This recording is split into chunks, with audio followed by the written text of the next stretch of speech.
If a brand is going to tell a story on wherever they are, they have to have a depth to them. They have to have something behind just what their message is, because that's kind of like what a person is also. You see a person in a feed or wherever it is, and they have something going on in their lives that they're letting you have a peek at. And if a brand thinks of it in the same way, and kind of tries to relate in a very emotional way, but also talks about things that are happening, a brand can act almost like an individual and develop that kind of relationship, that emotional connection with a person as well. Yeah.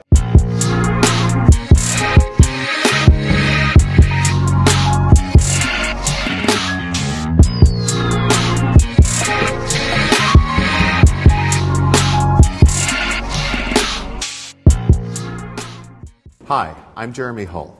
Welcome to the Roundtables presented by iProspect. Today, I'm joined by Todd Haskell from HEARST, Sarah Harrison from Vice, Josh Dean from Swell, CHANELLE KALFAS from the New York Times, Sean Daly from Pinterest, Stacy Monero from Twitter, and Jeffrey Colon from Microsoft. Thank you for joining us to discuss how those who tell the stories rule the world. So it feels like brands today have a harder time capturing the attention of people than ever before. They're competing not only with billions of hours of user-generated content, more than anyone could consume in a lifetime, but also multi-million-dollar ad-free productions from the likes of Netflix, Hulu, Twitter, etc. In this world of content overload and consumer choice, what is a brand's role in telling a story, and how can brands tell stories that cut through the clutter and actually reach people and resonate with them? It's never been harder to earn attention versus just generate reach, and brands have to be culturally relevant in order to connect with consumers in authentic ways. And so when you think about storytelling, especially in a mobile feed, it's all about capturing attention, but then also compelling people to stick with that story, right? Giving them something that's meaningful or memorable, and then thinking about how you can drive conversation that is on behalf of the brand. So inviting people to take part, moving them from viewing something to doing something, which is not easy to do. It takes a lot of assets, it takes a really strong idea, and it takes a gravitational pull that compels consumers to take part. That's really interesting, that idea of interactivity. It reminds me of a quote from the futurist Cory Doctorow, one of my favorite quotes, where he says, conversation is king. Right. Content is just something to talk about. Right, exactly. And sometimes people come for content, but they stay for conversation. And so we're thinking about how those two things interconnect, and how you can orchestrate content that drives conversation. But I think you make a really interesting point, how I feel like it's much less about interruption versus inspiration. I think it's sort of unrealistic for brands to think that we can interrupt people with a message and they're going to pay attention. I mean, we all know like the tools that we have personally as consumers to block out messages we don't want are better than anything else. So, and you say authentic, I totally agree. I think it's really got to be authentic to the specific brand. I think that's probably the word we're going to hear at Adweek more than anywhere else is authentic. So how is it authentic to Swell, to Vice, to your specific brand versus just authentic? And I think also it's about, as well as capturing their attention, it's about capturing their imagination. I think there are so many stories out there, and you really have to, I think the stories that resonate the most are, great stories that capture the imagination of a large or important audience. And there's really something very powerful that grabs them in their heart and soul at an emotional level that resonates with them personally. And if you can find that story and tell it in a really clear and powerful way, and provide a hook, something instantaneous, because first impressions last, then you have that, that connection on a one-on-one level and that connection on a mass level, and it really can, continue to take a path of its own that you then continue to feed because you're engaged in an active dialogue on a one-on-one and mass level. One way to think about it is like really good storytellers know how to bring the viewer or the reader to that end result. It's like, what's the purpose of the story that I'm looking to tell? That's what storytellers are really good at. Like, and that purpose might be, I want to trigger excitement, I want to trigger curiosity, I want to trigger fear, or I might want to trigger something that's inspirational. But the idea is that there is a purpose at the end. You're looking to bring the reader along on a journey to this outcome, and I think to your point, it's for a brand. It's, well, that outcome might be to buy a product, but it also might be to think about the world in a different way, and that's where the art form really comes in. What I was going to say is I think there's something really interesting, building off what you guys just said, around thinking about brands and thinking about individuals on platforms. It's kind of like everything that's out there is a brand. Like even the individuals that are out there and the way that young people are thinking about themselves are also brands. And so what that made me think of just now was this idea of like, if a brand is going to tell a story on wherever they are, they have to have a depth to them. They have to have something behind just what their message is, because that's kind of like what a person is also. You see a person in a feed or wherever it is, and they have something going on in their lives that they're letting you have a peek at. And if a brand thinks of it in the same way, and kind of tries to relate in a very emotional way, but also talks about things that are happening, a brand can act almost like an individual and develop that kind of relationship, that emotional connection with a person as well. Yeah, building off of that, there's a term for that. It's called the conjoint effect. It's because brands, celebrities, people, whatever it is, we all steal each other's ideas. And that isn't new. Humans are bad at original ideas. We're good at seeing other ideas and building off of those. But it's quite interesting because if you're stealing everyone's ideas, there's no real differentiation there. And that's, I think, the biggest problem we run into is everyone asks that dreaded question, hey, what's that brand doing? We'll just copy that. That's sort of like the quickest way to obsolescence. Yeah, and I think to that point, like, a lot of what I think everyone has said sort of gravitates around this idea of having a point of view, a clear point of view. And when I think about, powerful brand storytelling, it has to do with consistency. Yeah. And consistency doesn't necessarily mean it needs to be the same story again and again, but what's the place that you're coming from, and how do you sort of unpack and tell different stories from that same continuous point of view again and again. I think it opens up the potential to create a story world that you can have consumers and just people in general immerse themselves in. Short anecdote, I was at Harry Potter Universe this past weekend in Orlando, and just when you talk about great storytelling, the potential to create sort of a platform that is able to have so many different legs and different experiences, I think that's just like an incredible sort of lesson for brands to think about what is that narrative that you're trying to drive, and how do you sort of unpack and think about the different ways to bring that to life over time. You can tell your story consistently, but imaginatively and differently across different junctures and different touch points. You were talking about the New York Times and chapterized storytelling and the Truth is Hard campaign. And that content marketing effort is just brilliant because it's unveiling the chapters of that story in such a compelling way and showing how journalists chase and break a story and the anatomy of that. It's just so riveting. Yeah, I think it's an example of having a clear North Star. Exactly. And allowing sort of everything that you do as a brand to fall out of that. Right. So, with the truth as the North Star, even thinking about the new sort of initiatives that we're doing on like television. So the weekly TV show is all about the pursuit of the truth and showing sort of the behind the scenes of journalists sort of trying to unpack or sort of crack the story. So I think it's just another example of how having a singular vision can actually, it's while I think some may see that as limiting, it's actually really allows you to have a more expansive mindset when it comes to bringing your brand to life.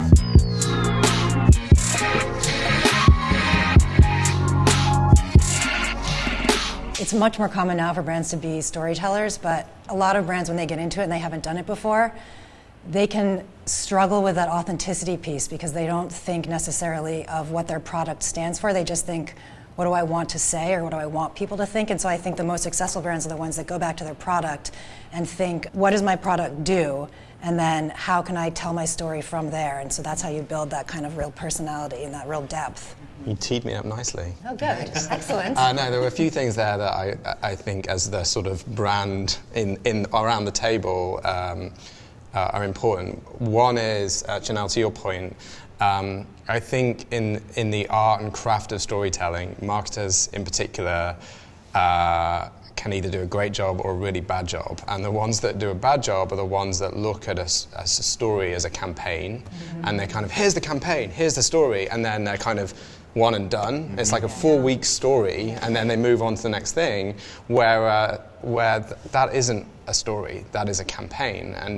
And in this day and age when, you know, obviously marketing and advertising and brands have changed so much over the last 10 years, but it's much less about trying to kind of bash someone over the head to get their attention, but more trying to engage the people that you're serving with meaningful ways to improve their lives, that consistency above all else is really important for a brand. And being able to identify that North Star, like the Times have, and like lots of other successful brands have done, and continually talk about it in different ways, in different mediums, to different people, is what I believe will separate, you know, the true brands apart. And in the case of Swell, we've always had a great product, a beautiful bottle, and we've talked a lot about the bottle and put the bottle everywhere. And since I joined back in March, what I've been working with the team is how do we move beyond the bottle, you know, and part of that is really, in Swell's case, to understand what our North Star is. And, you know, we've been doing a lot of work on that, and we've just come out with our new brand purpose, which is to bring style, innovation, and joy to sustainable living. And our world is about sustainable living, and how does Swell play a part in that world? But by having that North Star, which is we want to inspire people to live a stylish and sustainable life every day, that allows us as a brand to then say, right, what are the authentic stories that we can talk about that are true to the brand and true to our history, that allow us to differentiate from what is now a very competitive market? And you know, the final thing, Sarah, to your point is, consumers are more savvy than they've ever been before. So if you're a brand and you start coming out and saying, hey, here's our story, or we've spoken to these people and this is what everyone's saying, you know, consumers call BS so quickly on that is very damaging to the brand. And, you know, I think you really have to think long from a brand perspective of where are the areas that are true to the brand, that are aligned with the North Star, where you have an authentic right, an opportunity to tell your story in a way that kind of can enhance people's lives. And it's hard, you know. I think you really have to think long and hard about how to do that, because, you know, as you said, everyone can tell story. Everyone's a marketer. Everyone has a megaphone at their disposal. But, you know, if you really want to build a brand, that's about how you can meaningfully impact people's lives for the better. And, you know, that's going to be ever more important moving forward. I also think that purpose doesn't have to be controversial. It doesn't always have to be cause-related. It can tap into a universal human truth. So if you look at Verizon and their All Our Thanks, I don't want to call it a campaign, but their efforts, they're focused on public service and safety, and the network is the underpinning of that. And so in light of all the natural disasters and the hurricanes, they came out with this effort, All Our Thanks. And so it was inviting people to shine a light on the first responders as the engine of the recovery efforts. Everybody can relate to a first responder in their neighborhood, in their community. It's kind of a connective tissue that binds all of us. And so that was a message that really resonated with a mass amount of consumers, because you could actually see that story in your own neighborhood, in your own community. And so I thought that was a really interesting way to go to market with purpose-driven aspiration, but it wasn't necessarily about something controversial. It was something that was inspirational.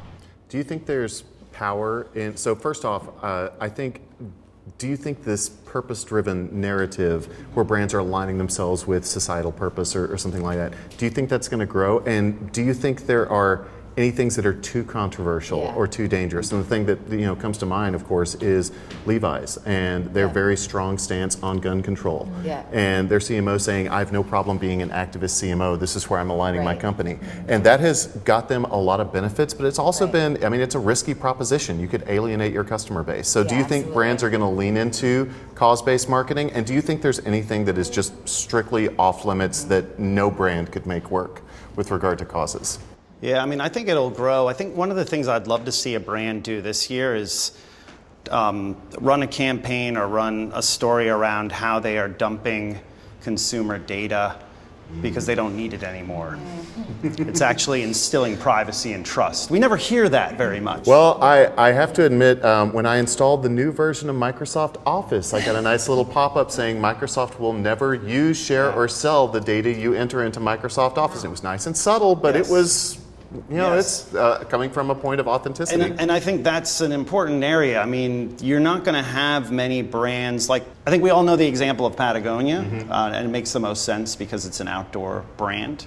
But there's other things that I think some companies have sort of trudged on or have been involved in that I'm questioning. Like, I think it's good to be involved in anti-discrimination messages, but then why are you putting a lot of your advertising on platforms that they're very discriminatory in terms of their users? I think those are questions we have to start asking now, because we have not talked about that for the last decade, and you can't be an activist CMO or CEO without saying, how are we actually fundamentally behaving? Because to your point, anybody can find out anything now, and we need to be in a more of a show, don't tell type of ideology. Yeah, and it's not just a risk of alienating consumers that disagree with your viewpoint, it's a risk of alienating consumers that agree with your viewpoint, but also observe where you may not align in your behavior. I think that's really important for brands to, before taking a societal stance or doing any cause-based marketing, to really interrogate their processes and from top to bottom. To focus on demonstration before communication. You will always win consumers' hearts and minds if you're doing something versus saying something that you can't back up over time. So I think during the hurricanes, which I talked about earlier, Tide sent their Loads of Hope. It's like a mobile washing center so people can actually do laundry. And then AB InBev, they're able to swap out production of beer with filtered water, and they sent 300,000 cans down to those areas. Those were not big marketing campaigns. Those were just investments that they made to help people in times of need. And I think you'll always win hearts and minds if you play that strategy. Yeah, I think it's a really powerful point, and I'd love to see more brands doing that because it goes back to authenticity and consistency. If you're talking about things that you've already done, there's no question about the authenticity of you as a brand. And, you know, like Swell is a challenger brand. We don't have the bigger budget as everyone, as our competitors. So we're never going to be able to outspend them from a marketing or a share of voice perspective, from an advertising perspective. But, you know, last year was just the anniversary of this. Swell partnered with the Mayor's Office of New York City and provided a Swell bottle to every single high school student in the 5 boroughs, so 320,000 students, because we really wanted them to embrace what was happening. And as we all know, with the climate crisis and Greta Thunberg, you know, the children of today are the ones that are going to be most affected. And the impact that made, not just, you know, obviously the announcement that we were doing it, but the individual responses that we got, mainly not from the children, but from the parents. And the children are coming home, and the parents are then writing to us as well and said, I don't know what you've done, but my child won't allow any plastic bottles in the household. So, you know, that kind of effect of an action and talking about the impact of that action and then following that up with other actions is where I think brands have an opportunity to do so much more, because, you know, these huge brands have huge advertising budgets, and they take a small, instead of thinking about, you know, an experiential campaign or an experience, if they actually think about how they can impact, you know, their fans' lives by doing something that will benefit them and their communities, I think we could completely change how we approach things. I think that's a really good example, too, of how I think increasingly brands are becoming value guides when consumers are sort of looking for sort of that sort of symbol or that person to sort of lead in terms of, you know, this is who I am putting my stock into. That, I think right now, obviously it's a very tumultuous political climate. That doesn't exist. So I think increasingly we're seeing brands sort of step into that role, and consumers are aligning themselves a lot more with brands. So, you know, for example, a Nike and Kaepernick, or, you know, I'm trying to think of, you know, even Verizon doing that like it's really important to I think put a stake in the ground and say this is what we believe in and this is what we stand for. But that doesn't necessarily mean that purpose. I want to go back to the point you made before, which is that purpose doesn't have to be controversial. I think it's important to have a purpose in today's world, given the sustainability crisis, or the climate crisis and sort of issues of sustainability. I think people expect, if you're a brand in today's world, or if you're starting a brand or launching a brand, you need to have a clear role in this world to be able to say, this is what we're here for. And if you can't clearly articulate that or crisply sort of like put that out into the world, then what are you doing here? It's obviously a very saturated market. There's so many brands already. If you're going to sort of enter the space and if you want to play, you have to really have a clear role and you have to have a clear purpose. Vice has done a lot of work on Gen Z. We've done a lot of study of that generation, and they want brands to have a purpose. They think that brands should take a stand on causes. They think, some of them think brands should take political stands. They want to know what their brands stand for. So as that generation becomes the dominant force and the dominant kind of people with money in their pocket, they're going to look to brands and they're going to say, what do you stand for? What are you doing?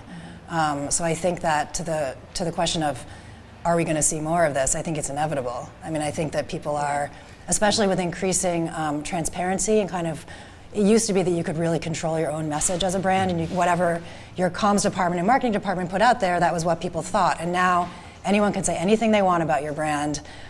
People can put their customer service inquiries on Twitter. So people really have to believe in you and what you stand for in order to, for people to really believe in your brand. I'd say consumers really expect and demand brands to take a stand. I don't think there's any one topic that's off limits to every brand.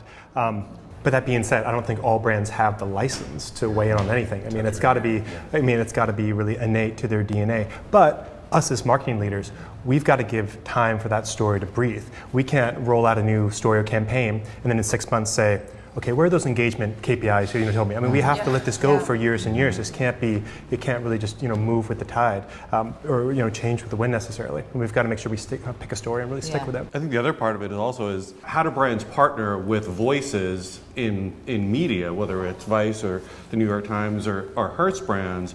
I think that very often determines whether or not the message is going to come across as authentic to a reader or a viewer. I mean, a great example of that, of how things have changed over time, like we did a big campaign on Cosmopolitan with Clorox, speaking about a topic that I don't think, a few years ago would have been sort of talked about, which is like laundry needs around menstruation.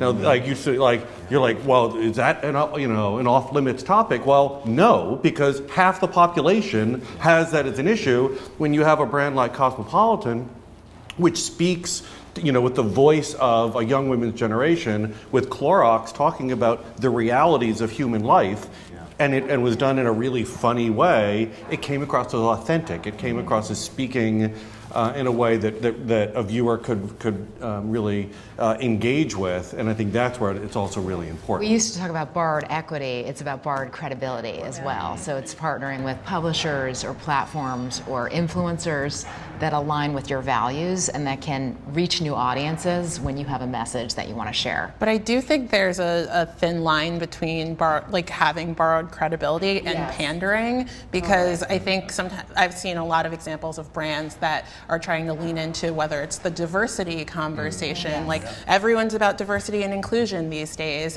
but their numbers then don't add up. And then they're bored. You look at their board, and it's like not a person of color to be seen. So I think we have to be very careful with how we sort of tread the line between sort of leveraging voices and partners and platforms to help us further a story that we feel we have the right to tell, and actually doing the work and putting in the work to be able to credibly own that story. Like, I think that you should have to be able to credibly own that story, and then you can look to how do we sort of extend and tell the story through partners, through other entities. Right. The takeaway from all this is the term storyteller. We have to remember that a good storyteller listens and understands the world around them before they go tell that story. I think one of the things we can take away from this is, if we understand what's going on, it might be going to people in our company and saying, how do we change our manufacturing process? That tells a story. How do we change how we distribute our products so we're not using single-use plastic? That is a role that storytellers can play as well. It's not just amplifying advertising, it's being an internal voice to understanding the customer. We've lost a lot of that because CMOs have been sort of told, this is your job, just go do it, rather than saying, actually, I represent sort of the voices of everyone out there, and I can actually tell the stories that we should be doing, and maybe we should change our supply chain management, maybe we should change our manufacturing policies. How do we change our hiring policies so we get more people who come from diverse backgrounds rather than just stating diversity and inclusivity? That's the role I think storytellers are going to have to start taking more of if we're going to be taken as credible, authoritative voices. And that's really interesting because in the latest Dentsu survey, we surveyed CMOs, and 85% of them said that storytelling and emotional connections are going to be critical for the future. Only 54% of them believe they're actually doing it today. But then, to your point, you look at what they're goaled on. They're goaled on new customer acquisition, yes, short-term sales growth, yes, meeting the quarter's goals, and CMOs typically have the shortest tenure of any yes, C-level executive. And so how can CMOs bridge that gap? Is it by being internal storytellers? Is that what they have to do in order to hit those goals that they're tasked with short term, but also build a long-term platform? I mean, CMOs have to almost marketing or market storytelling. I know that sounds crazy, but I have a lot of discussions with CFOs, and lately I've been turning the tables asking them, hey, how come you're not using more automation? Because usually that's the question they ask of marketers. And they're like, whoa, what do you mean? So you almost have to question everyone's role now at a company, and I think all of us have that background where we're critical thinkers, we do more than just what we're specializing in. We have to think a little bit more holistic and universal. But yeah, I do think that the role of a storyteller is really marketing what it is that you do. Otherwise, you get a lot of people who say, you have some job that doesn't really mean anything. Yeah. I think sometimes I've heard people talk about CMOs as like the storyteller in chief. Because like there is that point about marketing the marketing. We all have to your point, like limited tenure compared to other C-level executives. But the ability to come in and make an impact and be able to guide a company and help the company understand what its North Star is huge. Because before you can start thinking as a CMO about your consumers that you're serving, and I think it's really important to start thinking about your own employees. Like, are your employees aligned with where you want to go as the brand? Do they live and breathe the brand as much as possible? How can you, as a CMO, be a champion of creativity within the organization? Because that then helps you be your authentic best and is so important in this day and age. So I think it's, there's never been a more exciting time to be a CMO. It changes so much, the tools that you have, but storytelling has always been at the heart of what we do, and being able to find that kind of fundamental human insight, be able to a way of articulating that in a way that emotionally connects with consumers, that can drive the business in the short, medium and long term, is going to be important. And I do think there is a shift. I mean, it's not going to happen overnight. What was that group of CEOs that came together and said we need to move from the shareholder, the business roundtable. The business roundtable. Business roundtable. There you go. See, it's all about the roundtable. But I think we have a responsibility as marketing leaders to try and help educate not just our companies, but beyond that, and help people think beyond the short term. And that's really hard because we've all been trained, especially if you're in Fortune 100 businesses, to be like the next quarter. But as we've been discussing, a really great story is rooted in a powerful purpose that needs time to help it grow. And that is something that I think we all need to do a better job of helping educate.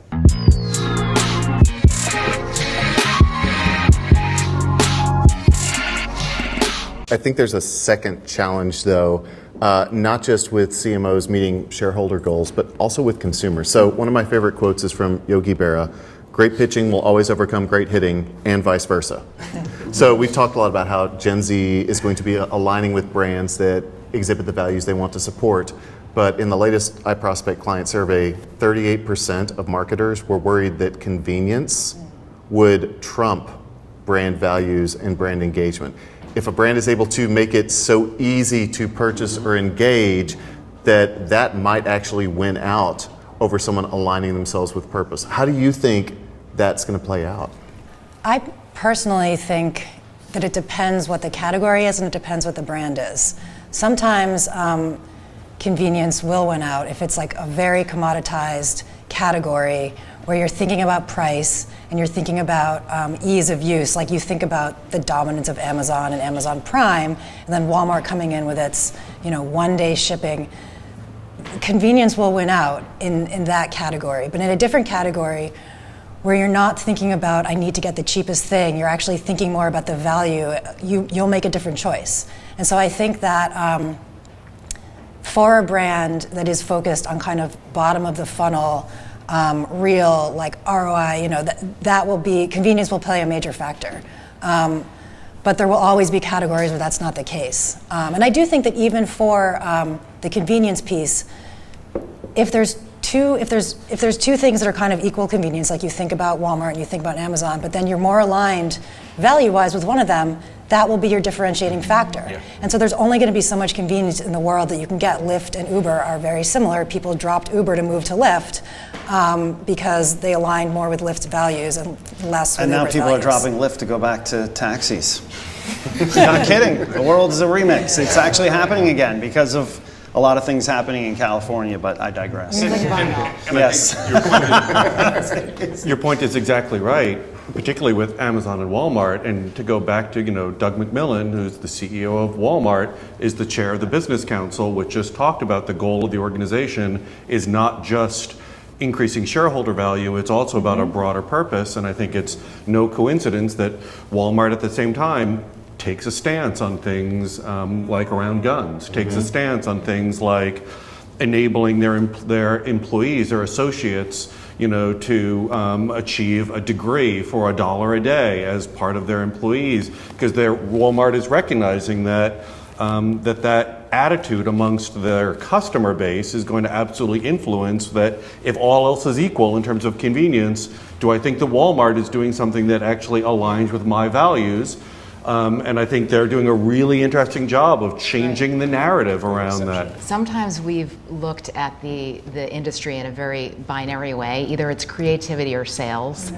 And if we can tell the story that creative strategy drives conversion and lifetime value, we all will actually, open up opportunities for creativity. I think a CMO who does that really well is Fer Mercado from Burger King. I don't know if I said his name right. But they do these really unexpected, disruptive activations. They tweeted, going to McDonald's, BRB, be right back, and then they launched the Whopper Detour. So they gave away 1-cent Whoppers if you were in a certain proximity of a McDonald's location, and they used geofencing. He did a whole write-up in Adweek talking about the impact and the efficacy of that campaign, and brought it all the way through to not just conversations on Twitter, but sales lift. So I think the more that we can do that and tell that story and connect creative strategy to business impact, the more impact we'll see. Like for a while, there was like a swell in kind of storytelling, and then sort of coinciding with the rise of socials and like the ability to do, cost per click. There was like a push towards like very bottom funnel, very ROI performance marketing. And then people realized if you only have that, you don't have the depth of the connection, and then it really is just convenience, and it really is just the cost. And really, actually, you need like another thing from our Gen Z, from Vice's Gen Z study was that really now the values are the third thing that made people decide. It's quality, it's cost, quality, and then the values of the company, and that will just continue to be. Yeah, I think that I spent some time thinking about this yesterday, and exactly what you said, just the notion of, I don't think convenience will ever fully eclipse the need for sort of that brand connection, and I almost think of it through the lens of like Maslow's hierarchy of needs. You have sort of at the bottom, like you have to be fulfilled like physiologically and have the things that like ultimately provide provide you with what you need to function. But then at the top of that, you have the self-actualization and the connection, the deeper connection that you require. And I think that's like just a human truth. So if a brand is able to sort of bridge both providing some level of convenience or function that is required for the consumer, but then you're also able to transcend and provide that deeper level connection. That is where I think the sweet spot is. Some brands do really well in convenience, like Amazon, for example, and some brands are all about the connection, but I don't think it necessarily is one or the other. It really is a combination of So it's like the functional product benefits and then the emotional reason to believe or do business with a company. And I think when we think about storytelling, the functional product benefits, those, as we think short term, we think sort of conversion, those are the things that potentially can drive that, and you can focus on telling stories around those elements. But then you also have sort of the brand level storytelling that is sort of more ongoing, more consistent, more long term, that I think provides sort of a parallel path of being able to tell a more holistic brand story.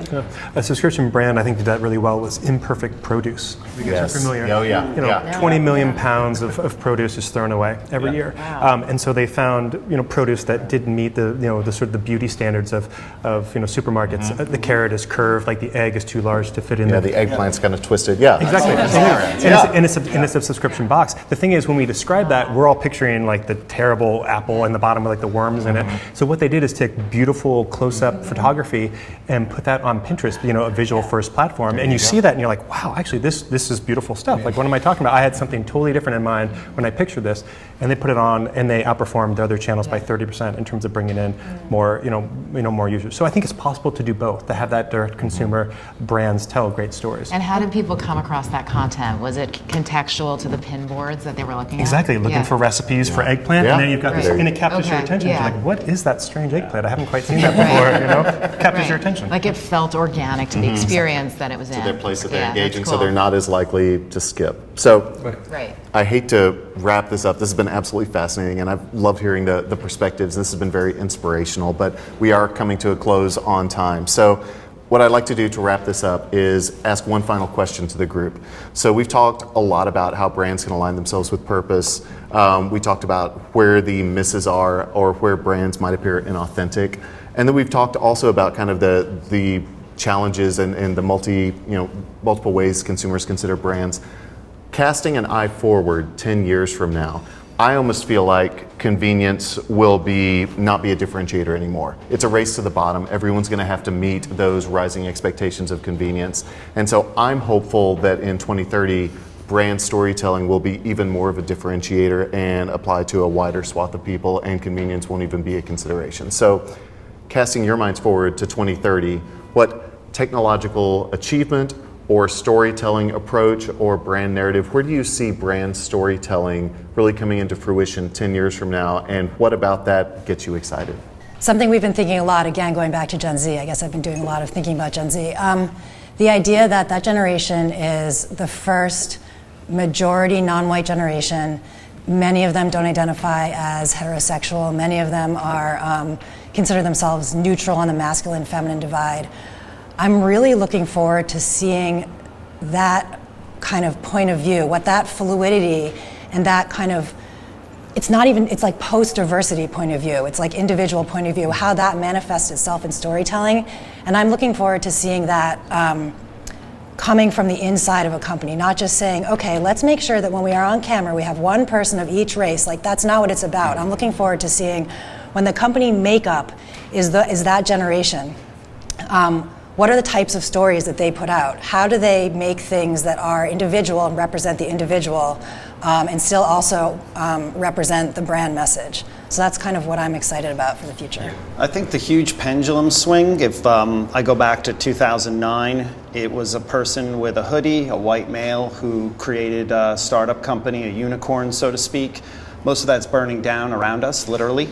I think in the next 10 years, and we have to accept this fact, the largest segment of people creating companies are 54-year-old women, most of them because they're pushed out of the workforce. I hope that they create really exciting things, going back to your point, that just really sort of changes the entire landscape. We don't have questions about, hey, is there a paternity or maternity policy? That's storytelling. We don't have questions about, hey, how much is your board made up of different people?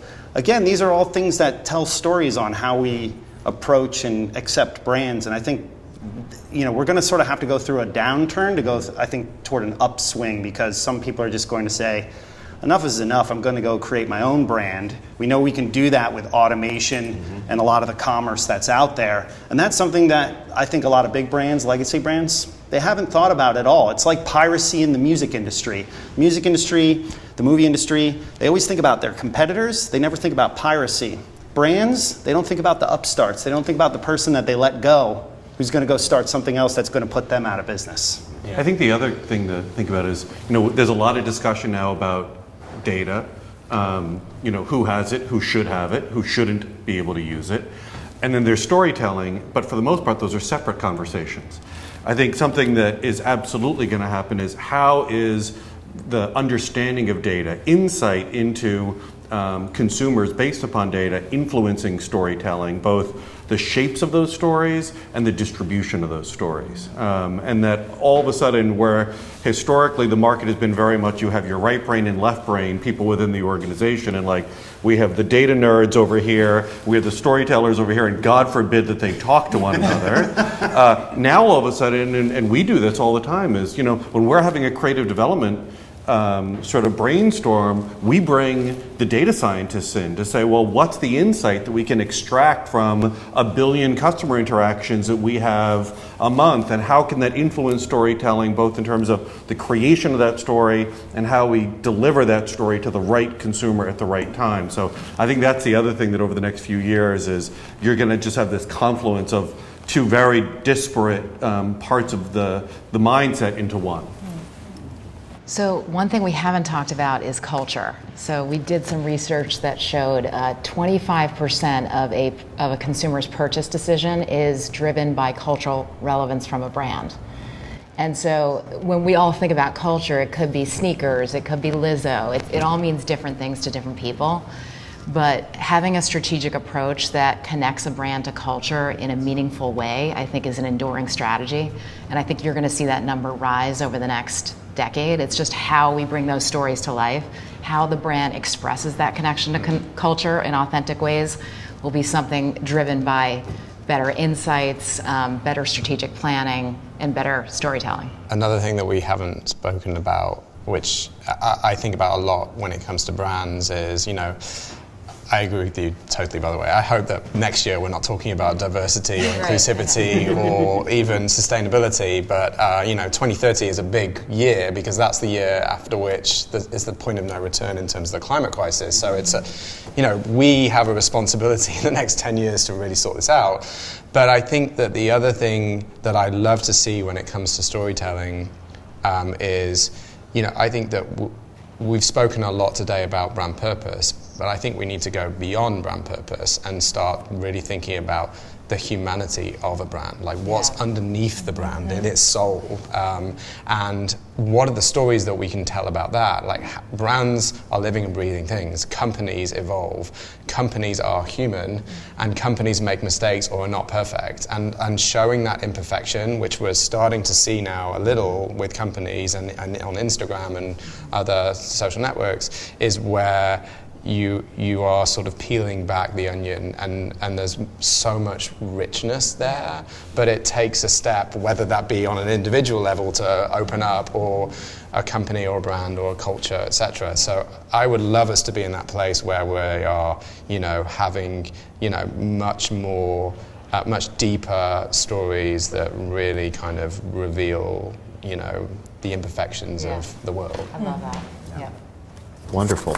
Thank you so much for joining us. This was a fascinating conversation. On behalf of iProspect, thanks for taking the time, and thanks for sharing your perspective. And who knows, maybe we'll meet back here in 10 years and see how aligned we were.